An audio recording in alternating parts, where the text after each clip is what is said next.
And then one day I got in my dream to say, why are you sad? Why are you sad? So I wake up to tell that my mother. They say, yeah, I've been telling you every time, you have to be happy. You have to be confident in your life. And I keep that in my mind. So one day I see the old festival dance in the village. And I was so happy that day to forget all my pain, all my disability. So that's why I'm telling you, the community is so important to be together and to share what you know and to learn from them too. Good morning. This is Epicenter NYC. We connect our communities to news, to information, and to each other. I'm Amivora.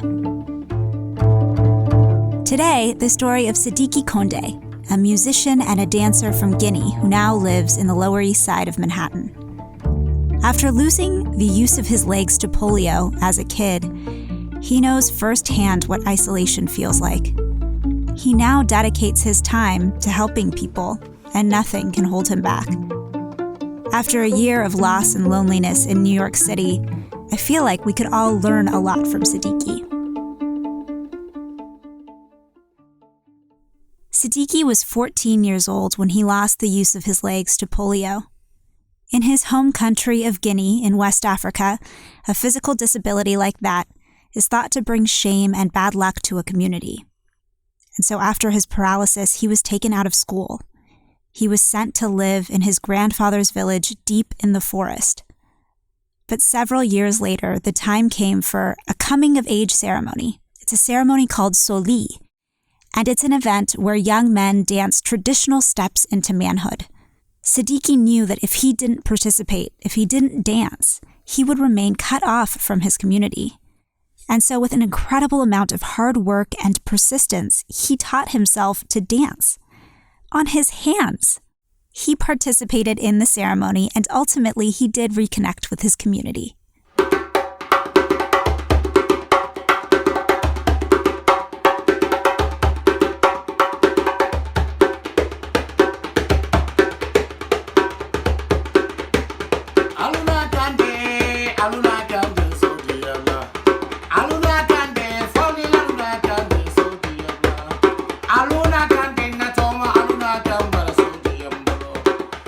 Now, fast forward to age 59, and he's become an international sensation, and he lives in a fifth-floor walkup in the East Village. The New York Times recently did a story about Sidiki, and they wrote, a lot of Ghanaian people live in this area, in the East Village.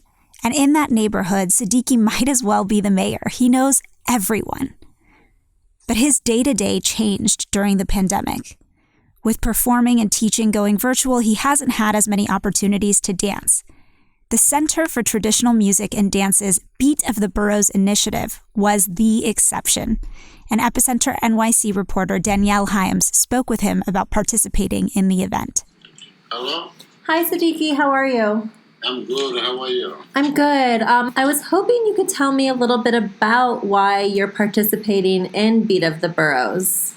So I know how important also the community to share whatever you are. So from there, my happiness come back, and I start to sharing by my handicap and my happiness and what I can do of life. During the event, Sidiki shared the story of his ancestral masks.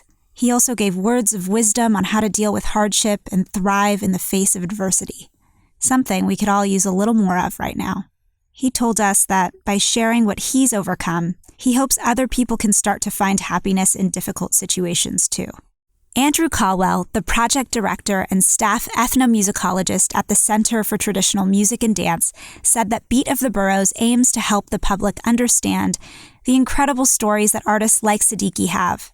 Now their programs air once a week on Fridays at 6 p.m. Eastern.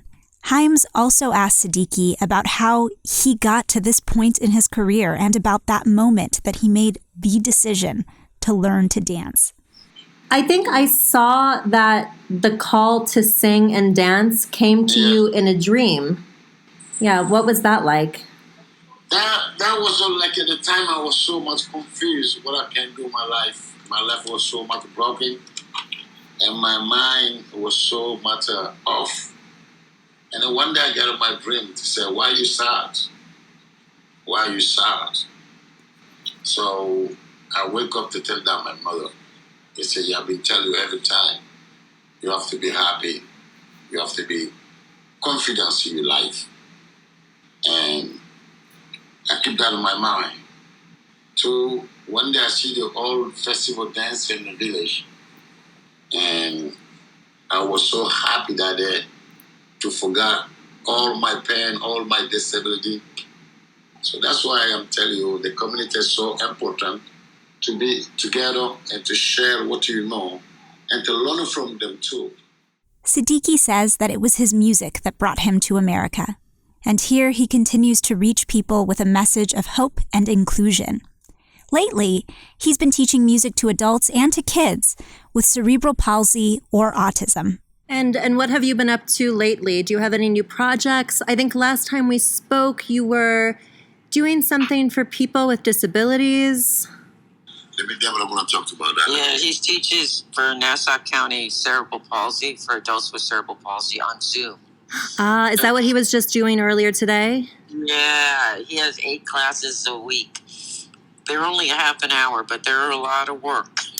He sings, plays drums, and teaches them songs. So the kids, they're adults, they sing back. A lot of them are nonverbal, but they can sing. It's very interesting. Singing's very different. And also he's teaching in person once a week for little kids with autism. He goes out to Queens. Oh, that's so great. Is that through a school or a special program? It's a school that's there, but it's funded by the same people that funded the cerebral palsy. They've been our angels. The Teresa Foundation. Chaim spoke to Sidiki's wife, Deborah, too. She laughed after being asked about living in a 5th-floor walk-up with him. And she also talked about how they met while she was working in Africa. Yeah, and I think I read somewhere that you live on the 5th floor of a walk-up building. Of course. I live in the East Village in Manhattan. Yeah, my building is a 5-step walk-up. You don't let anything deter you. You don't have to look for somewhere with an elevator because you know that you can do it yourself. Yeah, life is depends on what you have. So you must deal with it. And financially, this apartment is very reasonable for New York City. Yeah. As long as we can hold out, because we're also supporting the family in Guinea. Right. And, I'm a painter, he's a musician. I mean, please. And how did you two meet? Oh, I'm a wildlife artist, and I've worked extensively in Africa. But my big passion was African dance. So I was obsessed with it. I probably would have gotten much further as an artist if I wasn't, completely obsessed with dance. Yeah. Dancing 7 days a week. But a lot of the Africans that came here didn't have health insurance, of course, and many other things. And so I got a really nice doctor at Doctor's Hospital to see them for free. I just give them some paintings, and they do that. And someone told me about a guy in a wheelchair that had come and was having really big problems. And so what I did was we kept missing each other. And then finally, I saw an African being pushed by another African in a wheelchair. And so I just yelled out his name. And he came up to me and, I tried to sign language. I'm going to help you get to the doctor. And so we started this journey of getting him to the doctor to see what his joints were and what was going on. And the more I got to know him, the more he completely charmed me. And there wasn't really any other avenue to go. Because I had always lived alone, I just, was a confirmed bachelorette. But that kind of ended, and we got married. Kind of shocked my family. Sidiki traveled back to Guinea during the winter. He and Deborah normally go back every year, but this year, things were different. Sidiki's brother is one of the lead doctors responding to the coronavirus pandemic there. It's a challenge for Sidiki to be so far away, now more than ever. I know you had talked about going to Guinea. Yeah, I've been going to December. Now you went to Guinea. Yeah, I went. I just come from Guinea, March 11th. Oh, you were there from December to March? Yeah. How was your visit? It was great. It's wonderful. Yeah, I got a good time with my friend, my family, my kids. But it was okay. I was healthy. We will pass the message to tell them what the corona can do. How do you do to make a safe for yourself? So were you trying to tell them how to be safe? Mm-hmm. Yes. How they can be, how they take a social distance, have the mask, no matter wherever you go. But thank God they listen. Are they giving any vaccines there yet? Yeah, they got the vaccine. The government buys some vaccine and bring it. Yeah, I heard that before. I think last time we spoke, you mentioned that your brother is one of the lead doctors. Is that does he work for the government or is he the lead doctor in a hospital? No, he worked for the government. He's a military. Yeah, he's a military doctor. Yeah, I just talked to him this morning. How is he? He's doing good. Everything's good now. Everything's excellent. They got a vaccine organizer every town, every state to vaccinate the people. I said, that's really good. Like Sidiki mentioned, they're worried about how Guinea has been doing throughout the pandemic. To help, he made a song that tells people about the importance of social distancing and wearing masks. This isn't the first time Sidiki has helped people in his home country deal with a deadly disease. You went to different communities. Put them together, do a little show for them, and then talk to how the COVID is, and how we can survive. Yeah, how to share together if you're not really close, you know. Yeah, there was a lot of denial about COVID. In the past, you both have done some work there with Ebola, right? Spreading awareness. Yeah. It's the same problem. Same problem. Yeah, people don't trust the government. They say, okay, the sickness in town, and they want to vaccinate us, they kill us. Everybody have his mind. You must talk to them strongly. Say, hey, look, this has happened for far away from here. And everybody will hide it, Have you gotten your vaccine in New York? Yes, I got all my 2 vaccines in New York City. You too, Deborah? Yeah, me too. We both got vaccinated. That's great. Well, as always, thank you guys both so much for chatting. Despite everything, Sidiki says that happiness is about not being defeated. He says that you can always figure it out in any situation, even with what's happening now.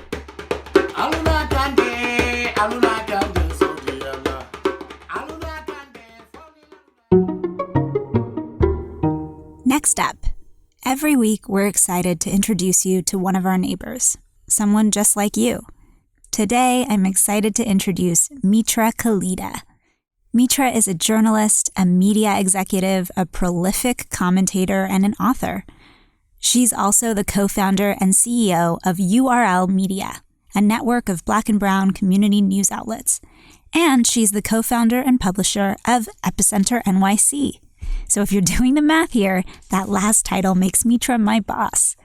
She sits on the board of the Philadelphia Inquirer and has worked at CNN, Quartz, Atlantic Media, the Wall Street Journal, the Washington Post, Newsday, the Associated Press, and the LA Times. Mitra has been described as wonderfully blunt. She's a change agent and an advocate for diversity and better management of our newsrooms. For Mitra, Jackson Heights has been home, on and off, for the last 21 years. Here's a little bit of her New York story. So I was born in Brooklyn. My parents, my father first came to Jackson Heights in 1971. They moved around to a few places. And by the time I was born in 1976, my parents were living in Sunset Park. They emigrated from India to a city They lived in a small apartment in Jackson Heights with my dad, my mom. My brother was here at the time. She had brought him over, and then they had another roommate. And so that was very awkward. And then they moved to Brooklyn on their own. And so it was just one of these, like, it was always supposed to be temporary, this type of existence. And when they moved to Brooklyn, my mom got a job at Burger King, and they saved up money from her job at Burger King and put a down payment on a house in Long Island. They bought the house in the suburbs. And that, of course, is the way the immigrant dream is supposed to work. I think for a lot of immigrants, it was just trying to get out, and buying a house in the suburbs was a sign of making it. So for me to come back here, especially in the year 2000, when I moved to the neighborhood, while there were signs of gentrification, like I kind of feel like Jackson Heights has always had signs of gentrification, but I always encounter, like, multiple times a week, someone who's just gotten here. And, I love living in a place where there's always new beginnings happening around you. It never feels boring. But I don't think that my parents, when they bought that first house, envisioned that I would not just come back here, but that I would almost become so entrenched. Like I'm so entrenched here, like I feel like I don't know where the fluidity of this neighborhood and my identity really begin and end. Like we just feel very intertwined. I moved to New York City for the second time in the fall of 1999. I was attending Columbia Graduate School of Journalism, and I lived on the Upper West Side, right across from Tom's Restaurant, which was made famous in Seinfeld. And my beat, you get a beat when you're in grad school for journalism, like a neighborhood that you have to cover. I chose Jackson Heights as my beat for two reasons. One, I had grown up coming here. And two, because my father's, not first stop, not second stop, maybe third or fourth stop was an apartment in Jackson Heights right near Elmhurst Hospital. And I kind of knew that. And I thought, well, let me try to get to know this neighborhood better. So that's how I entered Jackson Heights. And then in the fall of 2000, after I had graduated Columbia, I got a job at Newsday, and I moved into my first ever apartment by myself, which is a studio apartment across from Travers Park, which is one of the few parks in Jackson Heights. And it was $715 a month. Now I feel like the whole world is being reinvented and the whole world meets in New York City. So there's a part of me that is kind of terrified of what's to come. And I mean that partly in like a post-pandemic world, like, are we ready to go back to work or to the way things were? And of course, the answer is no, we shouldn't go back to the way things were. We should demand so much better. We are the definers of arts and culture and business. And I hope racial equity, but we're also kind of the greatest offenders of segregation and who gets their artwork in a museum and the inequities of everything, healthcare and wages and so much more. So I guess I look to this as a moment where we get to decide. And my hope is that we don't look away. I feel like everything's changing. What young people are demanding from an employer like me is changing, rightfully. What artists want from gallery owners and museum curators is changing, rightfully. Art is changing. Neighborhoods are changing. I mean, here in Jackson Heights, there was a protest for half a block of space off of Travers Park about 2 years ago. And there was a fight with one of the local car dealers to get that space opened. The neighborhood did not prevail. And like fast forward to 2 years later, the mayor just approved open streets of 30 blocks, like 30 whole blocks right outside my house are now open from 8 a.m. to 9 p.m. at night. I mean, that's kind of a revolution, right? And so, if we fight together, if we're looking out for each other, there's a part of me that says, look, you have evidence of that actually working over the last year. Like we got to be a part of something amazing. now it's upon us to spread that. I think being a New Yorker is defined by being global, being snobby, but not picky about art and good food, and seeing beauty in all sorts of places that other people might not see beauty. So I guess I see it as this place where so much of being small is possible, but God, together, like, look at what amazingness that creates. So my favorite New York City sound is the curtain call on Broadway. And there's a few reasons for this. The first is we see a lot of shows. We also are always running late. The lateness is a thing with us. And so every time I walk into a theater and hear that sound, I just breathe a sigh of relief, like, oh my gosh, I made it in time. And then during intermission, especially when you're seeing something good and you hear that sound, it's like, I get to see how this ends. And I love that sound because it's kind of this anticipation and also the satisfaction that there will soon be a conclusion.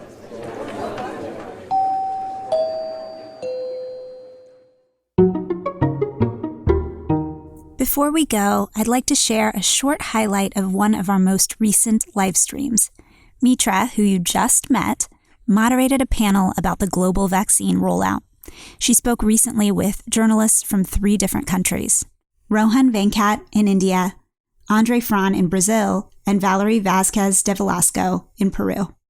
Thank you so much for joining another live stream from Epicenter NYC. We have been helping New Yorkers secure appointments for vaccines since January, and we've kind of shifted from booking into much more outreach.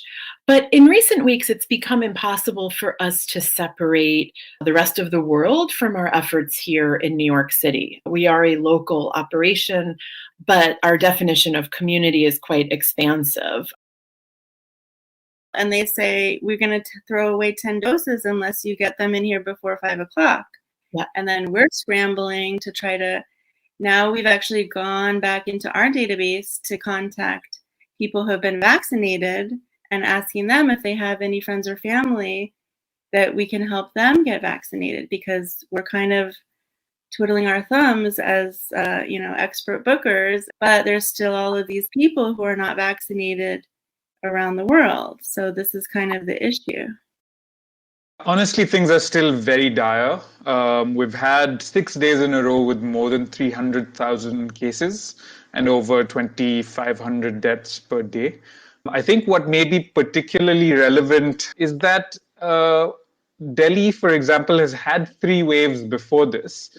And there was the general sense that we had hit a certain level of immunity within the city, even without vaccines, that we had weathered the storm.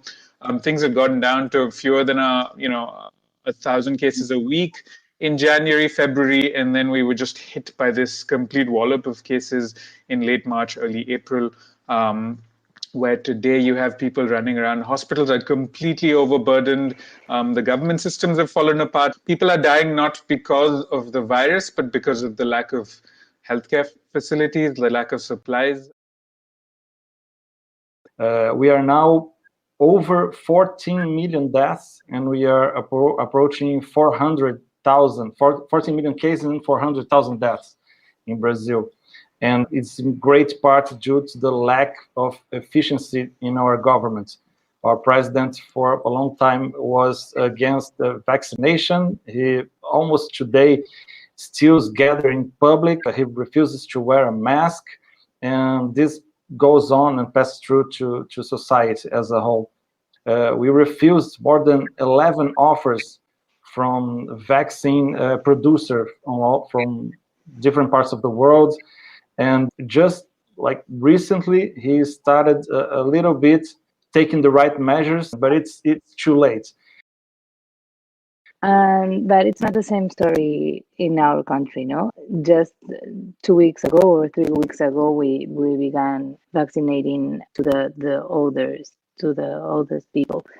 And well, in this case, my aunt, she passed away 2 weeks with this COVID because somebody entered her home just for helping her. So she didn't have the possibility now, no, and that happened in a group of people that have more possibilities than the rest of the country. I'm maybe the 5% of people that have the possibility to get into a hospital if I got an emergency or something.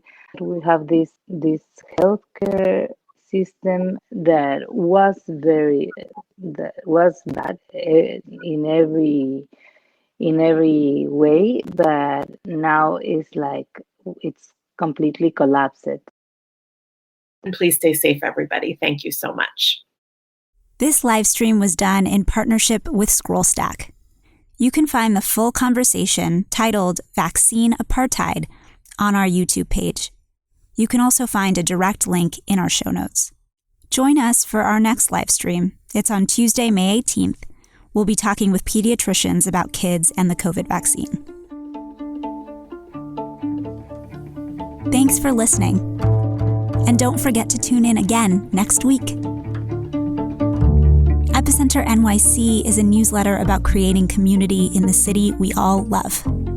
If you or someone you know has a story to tell, we'd love to hear it. You can reach us at hello@epicenter-nyc.com.